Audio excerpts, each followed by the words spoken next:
السلام علیکم ورحمۃ اللہ وبرکاتہ۔ اعوذ باللہ من الشیطان الرجیم، بسم اللہ الرحمن الرحیم۔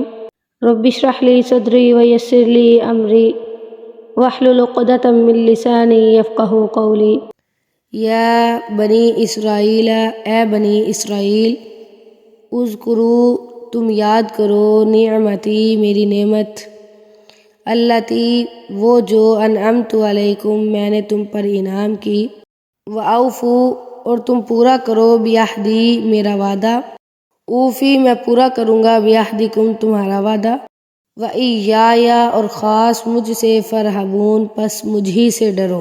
اس سے پہلے ہم نے پڑھا تھا یا ایھا الناس اعبدوا ربکم الذی خلقکم، یعنی وہاں پہ یا ایھا الناس کہہ کر تمام لوگوں کو دعوت دی گئی تھی کہ اللہ کی توحید پر آ جاؤ، صرف اللہ کی عبادت کرو، نبی صلی اللہ علیہ وسلم کی رسالت پر، ان پر ایمان لاؤ۔ تو اب یہاں سے بنی اسرائیل کو خصوصی طور پہ خطاب کیا جا رہا ہے۔ کیوں؟ اس وجہ سے کہ اہل کتاب ہونے کی وجہ سے ان کا زیادہ حق ہے کہ وہ نبی صلی اللہ علیہ وسلم پر پہلے ایمان لائیں، یعنی ان کے پاس تورات اور انجیل ہے، اس میں اللہ کے نبی صلی اللہ علیہ وسلم کے آنے کی بشارتیں ہیں، تو اس لیے ان کا حق یہ ہے کہ سب سے پہلے کون؟ یہ لوگ بنی اسرائیل اللہ کے نبی صلی اللہ علیہ وسلم پر ایمان لائیں۔ اور یہ خطاب انہیں کیسے دیا گیا ہے؟ یہ خطاب کبھی ان پر کیے گئے انعامات یاد دلا کر کیا گیا ہے، کبھی ان کی بدعمالیوں پر ڈانٹ کے ساتھ کیا گیا ہے، کبھی سزاؤں کے ذکر کے ساتھ کیا گیا ہے، کبھی نافرمانیوں کے ساتھ کیا گیا ہے۔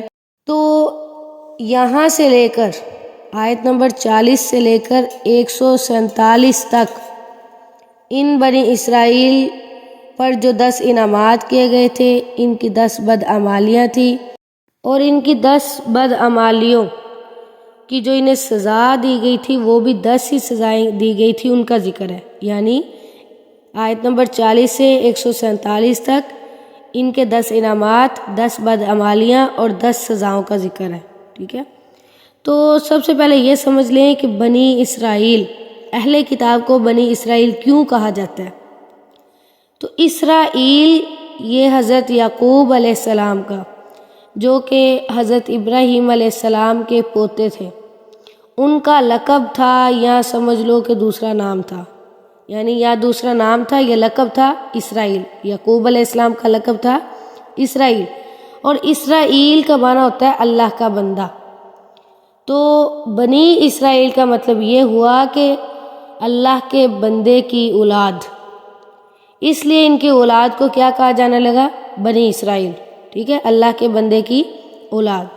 اور بنی اسرائیل میں سب سے پہلے پیغمبر یوسف علیہ السلام تھے، اور سب سے آخری پیغمبر بنی اسرائیل میں حضرت عیسیٰ علیہ السلام تھے۔ تو ان کو سب سے پہلے دعوت اس لیے دی جا رہی ہے کہ، اور ذکر بھی اس لیے آ رہا ہے کہ اے بنی اسرائیل، تم یاد کرو میری نعمتوں کو جو میں نے تم پر کی۔ تو حالانکہ جو اللہ کے نبی کے دور کے بنی اسرائیل تھے، انعامات، سزائیں، ان کی بدعمالیاں، یہ ساری تو ان کے بڑوں میں پائی جاتی تھی، لیکن ان کو خطاب اس لیے کیا جا رہا ہے کیونکہ جو عادتیں ان کے بڑوں کی تھی وہی یہ کرتے آ رہے تھے۔ مثلا رسول صلی اللہ علیہ وسلم کے پہچاننے کے باوجود آپ صلی اللہ علیہ وسلم کا انکار، اسی طرح اللہ کی کتاب میں تحریف، رد و بدل، حضرت جبرائیل علیہ السلام سے عداوت یعنی دشمنی، اسی طرح جادو کرنا، ایک دوسرے کو قتل کرنا، یہ ساری بدعمالیاں ان کے اندر پائی جاتی تھی۔ تو یہ ساری باتیں بتانے کا مقصد ہمیں یہ ہے کہ اللہ تعالیٰ یہ ہمیں سمجھا رہے ہیں کہ امت محمدیہ صلی اللہ علیہ وسلم ان بدعمالیوں سے بچے جو بنی اسرائیل میں پائی جاتی تھی، اور ان کے نتائج اس لیے بتائے ہیں، سزائیں اس لیے بتائی ہیں کہ امت محمدیہ اس بات سے ڈرتی رہے کہ جو جو کام انہوں نے کیے تھے اگر تم لوگ کرنے لگ جاؤ تو ایسا نہ ہو کہ تم بھی ان سزاؤں سے دوچار ہو جاؤ، ٹھیک ہے؟ اسی طرح فرمایا وَأَوْفُوا بِعَہْدِی، تم میرا وعدہ پورا کرو۔ تو یہاں پہ تو ذکر نہیں آیا کہ کون سا وعدہ ہے، لیکن سورۃ مائدہ میں اس وعدے کی تفصیل ہے کہ وعدہ یہ تھا کہ تم نماز قائم کرو گے، بنی اسرائیل سے وعدہ لیا گیا تھا، نماز قائم کرو گے، زکوٰۃ دو گے، میرے رسولوں پر یعنی جن میں محمد صلی اللہ علیہ وسلم بھی شامل ہیں، اللہ تعالیٰ نے فرمایا تھا ان پر ایمان لاؤ گے، ان کی مدد کرو گے اور اللہ کو اچھا قرض دو گے، یعنی تم زیادہ سے زیادہ صدقہ خیرات کرو گے۔ تو اللہ تعالیٰ نے فرمایا تھا جب یہ سارے کام تم کرو گے تو پھر میں تمہارا وعدہ پورا کروں گا۔ کیسے کروں گا؟ میں تمہارے ہر حال میں تمہارے ساتھ ہوں گا، تم سے تمہارے گناہ دور کر دوں گا اور بدلے میں تمہیں جنتوں میں داخل کر دوں گا۔ یہ اللہ تعالیٰ نے وعدہ کیا تھا۔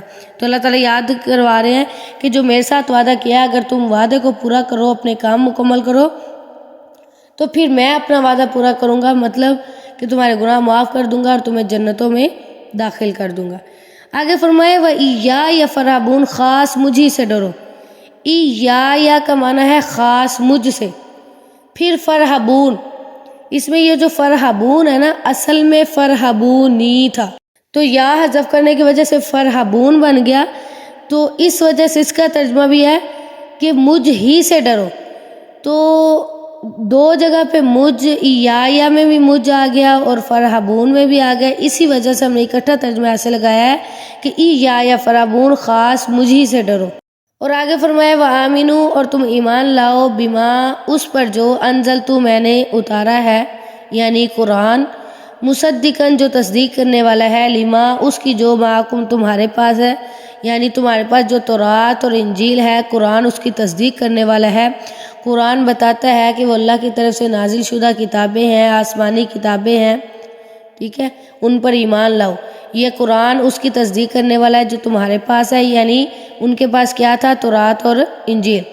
ولا تکونوا، اور نہ تم بنو، اول کافرین، سب سے پہلے کفر کرنے والے، بھی، اس کتاب کے ساتھ، یعنی تمہیں تو تمہاری کتابوں میں بتایا ہوا ہے کہ آخری نبی آئیں گے، ٹھیک ہے، اور ان کو رسالت ملے گی، ان کو یہ کتاب ملے گی، یہ بشارتیں تمہیں دے دی گئی ہیں، تو اس لیے تم سب سے پہلے ایمان لاؤ، تم انکار کر کے سب سے پہلے کافر نہ بنو، یعنی جس چیز کا پتہ ہونے کے باوجود نہ ماننا تو وہ کفر ہے۔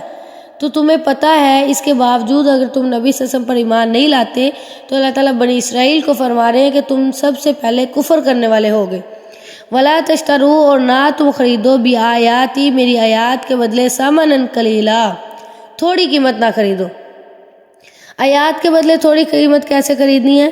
اس میں یہ آ جاتا ہے کہ اللہ تعالیٰ کی آیات کو چھپا کر دنیا کا مفاد حاصل کرنا، جیسا کہ یہودی عیسائیوں میں یہ عادات پائی جاتی تھی کہ اگر کوئی ایسا امیر گھرانے کا مسئلہ آ جاتا تھا، حد والا آ جاتا تھا، تو وہ اللہ تعالیٰ کی آیات کو چھپا کر، احکام کو چھپا کر ان سے معاوضہ لے لیتے تھے، پیسے لے لیتے تھے، یعنی دنیاوی مفاد کے خاطر وہ کیا کرتے تھے؟ اللہ کی آیات کو چھپاتے تھے۔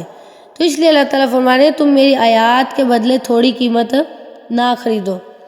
تو اس سے ہم یہ نہیں کہہ سکتے کہ جو قرآن پڑھنے پڑھانے والے ہیں، جو علماء ہیں، جو مسجد میں امامت کرواتے ہیں، خطیب ہیں، کہ وہ جو پیسے لیتے ہیں وہ ناجائز ہے۔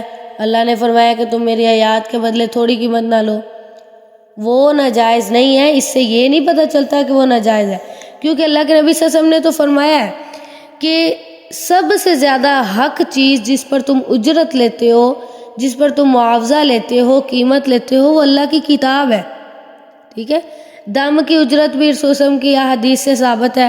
اسی طرح چند صورتوں کی تعلیم کے بدلے میں اللہ کے نبی صلی اللہ علیہ وسلم نے ایک صحابی کا نکاح خاتون سے کر دیا تھا، ٹھیک ہے۔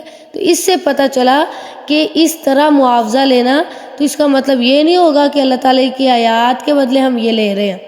وہ تو ان لوگوں کو کہا گیا، جیسا کہ آج کل کے ہمارے اکثر علماء مولوی ہیں جو فتووں کو چھپا لیتے ہیں، ٹھیک ہے، اور رشوت لے لیتے ہیں، غلط فتوے دے دیتے ہیں، اصل مسئلہ چھپا لیتے ہیں، یہ ان کے بارے میں، ٹھیک ہے۔ آگے فرمایا وَإِيَّايَ فَاتَّقُونَ، اور خاص تم مجھی سے ڈرو، وَلَا تَلْبِسُوا الْحَقَّ، اور نہ تم ملاؤ حق کو، نہ تم خلط ملط کرو حق کو، بالباطل، باطل کے ساتھ، وَتَكْتُمُوا الْحَقَّ، اور نہ ہی تم چھپاؤ حق کو، وَأَنْتُمْ تَعْلَمُونَ، حالانکہ تم جانتے ہو، یعنی اللہ تعالیٰ بنی اسرائیل کو خطاب کر رہے ہیں کہ تم حق کو باطل کے ساتھ نہ ملاؤ، توحید اور شرک کو الگ الگ رکھو، ٹھیک ہے۔ اسی طرح جو احکام و مسائل ہیں ان کو غلط فتووں میں نہ ملاؤ، اور حق بات کو نہ چھپاؤ، یعنی خواہ کوئی امیر ہو، خواہ غریب ہو، عزیز ہو، دور کا ہو، کوئی بھی ہو، اپنے جو حق والی بات ہے اس پہ قائم رہو۔ حالانکہ تم جانتے ہو. یعنی جب تم غلط فتوے دیتے ہو، کسی بات کو چھپاتے ہو اور تم جان بھی رہے ہوتے ہو کہ اللہ کی طرف سے یہ حکم نہیں ہے، ہم اپنی طرف سے کہہ رہے ہیں یا جو اللہ کی طرف سے اسے ہم چھپا رہے ہیں، تو جانتے بوجھتے ہوئے بھی ایسا نہ کرو. اللہ تعالیٰ سے دعا ہے اللہ تعالیٰ ہمیں بھی ان بدعمالیوں سے بچنے کی توفیق عطا فرمائے، صحیح معنی میں قرآن پر عمل کرنے کی توفیق عطا فرمائے اور حق کو ہر جگہ بیان کرنے کی توفیق عطا فرمائے. سبحانک اللہم و بحمدک نشہد ان لا الہ الا انت نستغفرک و نتوب الیک. السلام علیکم ورحمۃ اللہ وبرکاتہ.